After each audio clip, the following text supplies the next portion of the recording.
Hey, I'm Alex Radcliffe from Board Game Co. and today I'm reviewing Bonfire by Stefan, Feld, and Pegasus Spill. Now, Bonfire is not one of Feld's most latest designs. He has a whole bunch that are always coming out at any given point, but it certainly is one of the more recent ones, maybe last year or something like that.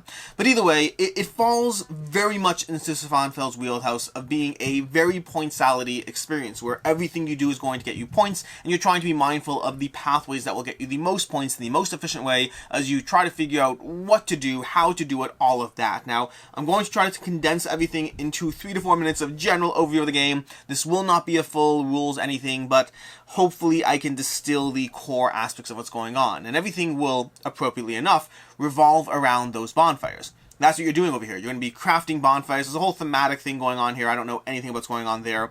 But effectively, you have all these various tasks you're going to be trying to gather from these islands. You're going to have a boat. You're going to be moving around from island to island, gathering these different tasks, and those tasks will define what you're trying to do. So, for example, this task wants you to have 4 of the guardians on your board over there. Don't worry about the guardians. The point is you want a task that has 4 guardians. The difficulty of the task will determine how many points that task will earn you when it's completed. Which brings us to that aspect. Once you put it on your board, you'll lock it onto your board, and then once you've completed it, once you have 4 guardians, you can flip it over. You're basically lighting a giant bonfire, and then you'll be getting points for that. But more importantly, you've now just opened the door for a bunch of other points. Now you'll get points if the various pathways you have match the associated bonfire. You'll get points if you move your portals. If you get portals down to these various aspects, you'll get points for that as well. You'll also be able to move your guardians onto those actual bonfires, getting points. So the bonfires are the central premise, the central way you get points, but they open the door for everything else as well, all these other tie-ins to points. There's a few other ways you get points in the game. There'll be some cards over here you can earn. There'll be some of these objectives you can acquire as well, but everything revolves around those tasks, which is where the interweaving aspect of Bonfire starts coming into play. Because there's a bunch of things. Tasks will reference having other tasks. This task over here wants you to have 4 yellow tasks and or bonfires, and it'll give you 7 points for doing so. There's also going to be cards over here. Cards will be part of your engine, adding to your tableau on the left side and giving you points on the right side. So you have cards that will basically be making your actions more efficient. You know, over here, whenever I move a particular guardian along the track, I'll get extra resources. So these cards, which you can have total of 6 cards between the tableau building, between the point scoring, you can have a total of 6 cards in your board, but they'll add more to what's going on, and then again, tasks will reference those. Tasks will reference the various resources you can acquire in the game. You must have 5 of the same type, or you must have 3 of a specific type. They'll reference those, they'll reference the cards, they'll reference your little puzzly engine over here. One of the things we haven't talked about is the turn sequence in Bonfire ultimately involves giving in action tiles to do the associated action. The tricky part is how do you get those action tiles. So for example, when I'm down to, let's say, 1 action tile left, I can go ahead and cash in one of these. I can take one of these from my board over here and then slot it somewhere on this little grid and then take action tiles depending how it slots. So for example, I could put this over here in order to get 2 boats, because you're always going to look at what else is there. I'll get 2 boats, 2 of these brown ones and 1 of those. Or alternatively, I can slot it over here to get 3 brown ones, 2 of those, and 1 boat. Basically, you're creating these little areas, and then as you further expand, you'll get more and more tokens from those types, which are then going to define the way you go ahead in this game, because you have this handy-dandy little player aid that's in front of you, which tells you all the various actions, and everything interweaves. You're going to be taking these various portals. That's a big factor as well. You're going to be moving your boats around the board, both to get new tasks as well as to get the guardians. That's a huge factor. You'll also be doing this progression of guardians, where your guardians slowly move around the track, earning you resources, and eventually moving into the bonfires for points. You'll have this central bonfire which you can be rotating both to take those portals as well as action tiles as well as resources. So you're rotating this bonfire, trying to figure out where you're going to place it that's most beneficial for yourself. And then finally, the last action tile is going to involve gathering these cards, where you pay resources and action tiles to gather these cards. That is most of what's going on in Bonfire. Move your boat around, gather tasks, fulfill those tasks, interweave everything else that you have going on in the game around those bonfires, around those tasks, rinse and repeat until the game end is triggered, at which point you have 5 more turns to cash everything in. Because game end it depends on the player count, but game end will basically end when players have 3 or 4 bonfires. That's when game end will start. At which point you have 5 more turns to potentially get more. If you can lock in 7 bonfires, that would be amazing. I haven't seen it happen yet, but maybe you can do it. For myself, I've seen closer to 4 or 5 bonfires being triggered as the final endgame score. There is a 7 one. I don't know how it's done. Maybe easier tasks. Either way, there's a ton of ways to score points in this game because it is very much a Stefan Feld game, and it feels like a Stefan Feld game. Which brings us to the review part of everything, starting with my preferences, biases, all that, and what I just said is Stefan Feld. I am very much someone who loves or has strongly liked every Stefan Feld game I play. His Euro designs of both crunchy, trying to figure out what to do, what the most efficient way to do it, as well as giving you a lot of room to do it. Because I like heavy, crunchy Euros, but I like crunchy Euros that give me a lot to do, and not the ones that give me 12 actions across the whole game, at which point I need to figure out the most efficient way to use 12 actions. Those I find more punishing. They're great games, but I want to do a lot, and Stefan Feld's designs let me do a lot, and Bonfire is no exception. So I'm walking in this very much expecting to like it. The question is how much. As far as art and components, solid. I have no complaints nor nothing. I have neither negatives nor positives to say about the art and components. It's fine. Everything works. It does a job. It does a job, but I'm not like pulled in thematically by this, which brings us, I guess, to theme and narrative. The theme is bizarre. The theme is absolutely bizarre. There's a whole little island situation and pagan stuff. I have no clue what's going on in the theme. I guess you're lighting bonfires for something. I'm sure it makes sense. I'm sure it's in the rulebook somewhere. I don't really resonate with this the same way I do with any of his other designs. I mean, he has a bunch of designs under his belt, a whole bunch, some amazing games, and I think most of his other games I have a little bit more of a understanding of what I'm doing it and why. This one is just tasks, because bonfires, because priests and thingies and these gnome people, and it's just, again, it does the job, but the theme doesn't pull me in, nor does the art or any other components, any of that. It's all fine. It's all good. I neither have anything positive nor negative to say about any of those. As far as ease of play, the rulebook is actually fairly short. Or ease of play covers everything that would make the game easier to get to the table. Rulebook itself is fairly short. It doesn't have a lot going on there, with the caveat that 2 or 3 sections in the rulebook I found very unintuitive. I had to read them multiple times and really process them, even on a second or third read-through of the rules. They just didn't make sense to me. A few sections of the rulebook. It could just be a me problem, but I've read a lot of Stefan Feld's rulebooks and they usually make more sense. This one was short, which is good, fairly quick to get through, but 2 or 3 parts where I broke my teeth over and then had to explain it to others, and they also had a harder time understanding. So maybe just some aspects that were not intuitive. The game is fairly easy to teach, barring those non-intuitive moments, and the gameplay is going to run you roughly 60 to 90 minutes, depending on the player count. Table space is medium, nothing crazy over there, but all around this is a fairly easy game to table, not a lot of things in the way, assuming a 60 to 90 minute playtime doesn't scare you off.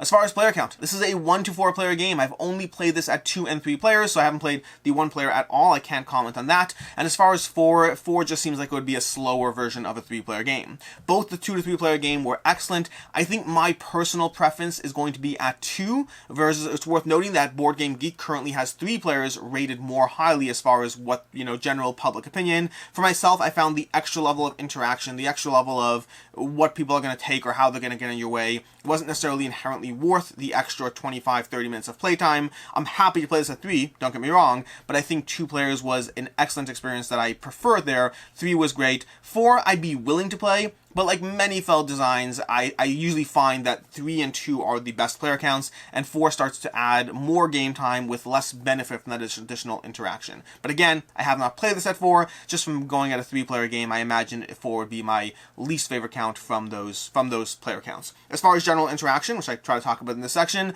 general interaction was fine. There's a lot of things you're vying for. There's not a lot of intended interaction unless you're really paying attention to the players, but there is a lot of stuff to go for. This is not multiplayer solitaire. You're going to be doing anything from being mindful of how the central bonfire turns, to the various tasks you can gather, to the various cards, to trying to get to these objectives first. There is a lot of interaction if you are paying attention. If there's either incidental interaction, where people will get in your way or you'll get in their way, but without having planned that out, or there's intentional interaction, especially if you're paying attention to the other players. If you wait for someone to rotate that bonfire so you can get a quick rotation to where you want, that can be very helpful. Versus if you rotate the bonfire while other people have the action tiles to do it themselves, and then they rotate it right past the spot you needed, that can be frustrating. So a lot of potential interaction, both incidental and intended. As far as what I like, don't like, and can see others not liking, starting off with what I like. First of all, this is typical Feld, like I talked about already. It's a point salad. It's very crunchy. There's a ton of pathways to victory, or more specifically, tons of pathways to optimizing your points. The bonfires, those tasks you're going for, those are essential. Those are the core point aspect of the game that you have to build the rest of your strategy around. But how you build the rest of your strategy around that can vary. Whether you go for high-scoring bonfires, whether you go for low-scoring bonfires, whether you try to focus on a few here and then build everything else to try to maximize each bonfire, or whether you don't really worry about those peripherals and you focus on a lot of bonfires. Whether you try to build out your pathways, build out your portals, move your guardians along the track and score them in. There are a lot of ways to score points, both in small and large chunks in this game. There's a lot going on.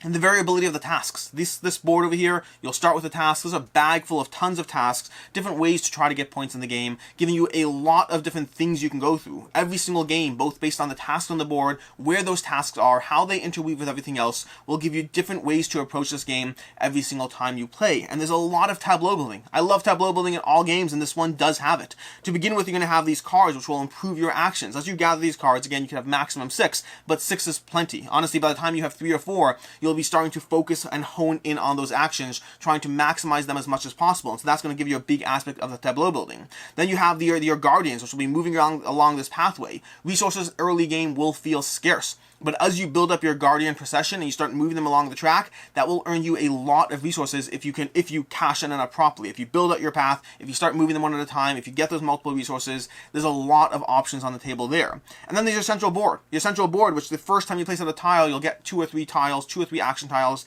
But as you start placing and maneuvering and building up this engine over here, you'll start being able to place down a tile over, a divine tile or whatever they're called, and earning a whole bunch of action tiles, which will then charge forward and lead your next several turns. There's a decent amount of tableau building and escalation in the game, and that sense of escalation really does happen nicely.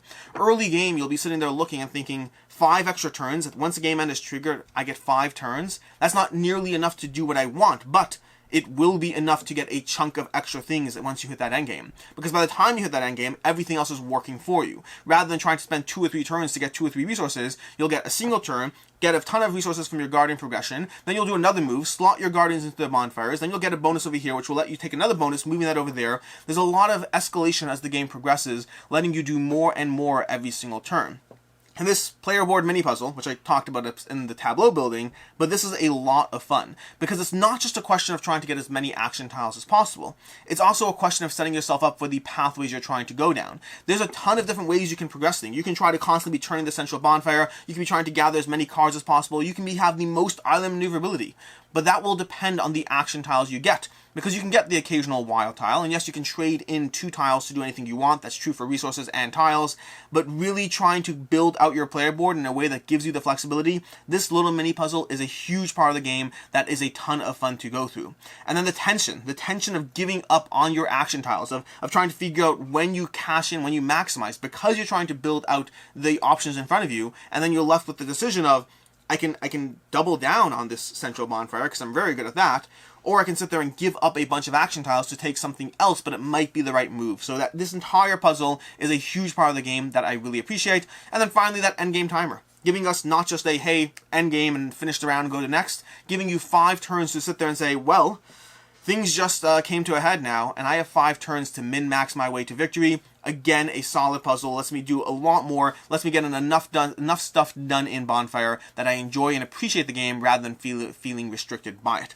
As far as what I can see, others not liking nitpicks, things like that, not a lot going on here, but the Elder cards, first of all, I find very boring. These are just, ways to get a few points. I love the tableau building over here. Lots of other things are happening that give you points. These are important, but they're just like, hey, take 4 to 5 points or whatever it is. It's important. It's part of the strategy. I just find these less interesting than perhaps other options that would be more variable scoring as opposed to just straight and direct. Small, minor nitpick, not a big deal. And then secondly, I would say spending 3 actions in the game rarely feels worthwhile, at least in our plays, and it's entirely possible that I'm not appreciating the strategy of it. Now, to be clear, there's 2 times in the game where you could spend 3 action tiles. The action tiles, many of the actions in the game cost a variable amount of tiles to do the action. But there's often, with the central bonfire, for instance, you can spend 1 action tile to rotate it once, 2 action tiles to rotate it twice, or 3 action tiles to rotate however far you want. That's going to be true for the boat movement as well. 1 to move 1, 2 to move 2, 3 to move however far you want. Spending 3 action tiles in a turn, at least in the games we've had, feels like it would never really be worth it, that you always want to try something else instead to try to get 2 smaller actions rather than giving up a chunk to get a larger action or the right action. Again, I'm sure there's times where there's an exception, I'm sure we're not maximizing it, but it tends to feel not as ideal as I would like. As far as meaningful critiques, things that take away from the experience for me, not a lot going on, but the biggest thing will be that aspect that I touched upon earlier. That aspect of both luck in general. There could be luck in terms of having the right card come out at the right time, the way the island board is set up and the tasks are set up in a way that play off each other better for the strategy you're pursuing than someone else, the way someone else will turn the bonfire right when it's the right perfect time, right before your turn, and then you can get exactly what you need while someone else struggles around it. Or even just the way these portals are set up around this bonfire and the way they cascade into your board.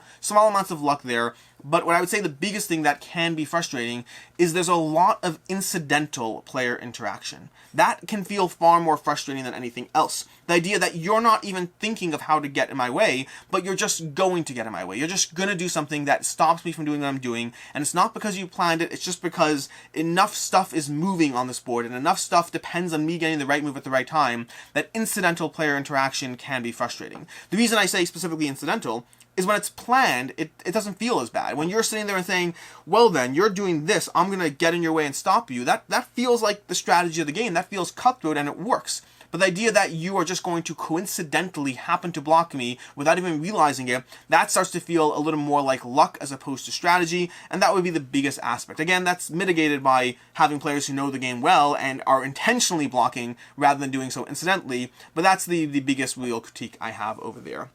And then lastly, the game can end sooner than I'd like.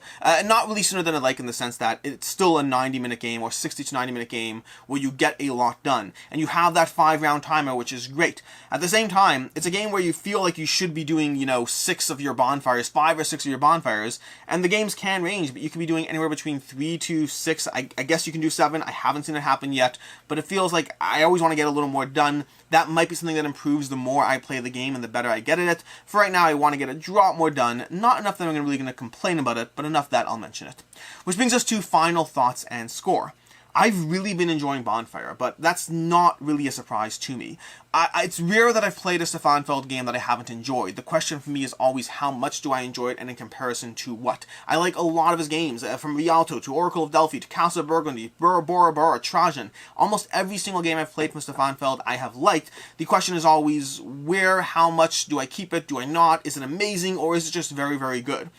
Bonfire currently is trending towards that very good spot. The biggest things for me are that general incidental interaction, as well as the theme does nothing for me. This is a game where, I mean, if I'm choosing between Castle of Burgundy, where I feel like I'm doing what I'm supposed to be doing, versus Bonfire, where it's just numbers and this theme that doesn't make any sense to me, then Castle of Burgundy just feels more right. So that is a factor. I'm not a big theme person, but when it's this random, it feels pasted on more so than other experiences, more so than other games. I've really been enjoying it though. It's very crunchy, it's very meaty. The degree of interaction, the degree of choices, this puzzle over here is a huge part of the game. Balancing out your puzzle, how to get the right action tiles, and then how to use those action tiles towards pursuing your strategy, knowing where and when to compromise. There's a lot going on here. I've really been enjoying this one. As far as rating, I'm going to give it a 4 to 5. I really like it. There's aspects that take it away from being, the highest of the high, but as far as newer Stefan Feld designs, Bonfire is definitely up there for me. There's a new expansion coming. I'm eager to dive into that and see how it changes the game up for me.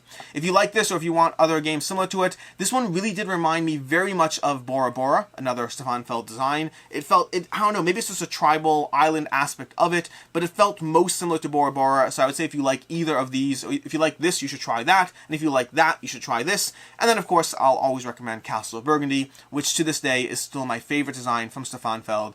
Absolute classic and an amazing experience, and the bar that I measure every other Stefan Feld game by. Until next time, I'm Alex Radcliffe from Board Game Co. I hope you enjoyed this video. I hope it was helpful, and as always, have a good one.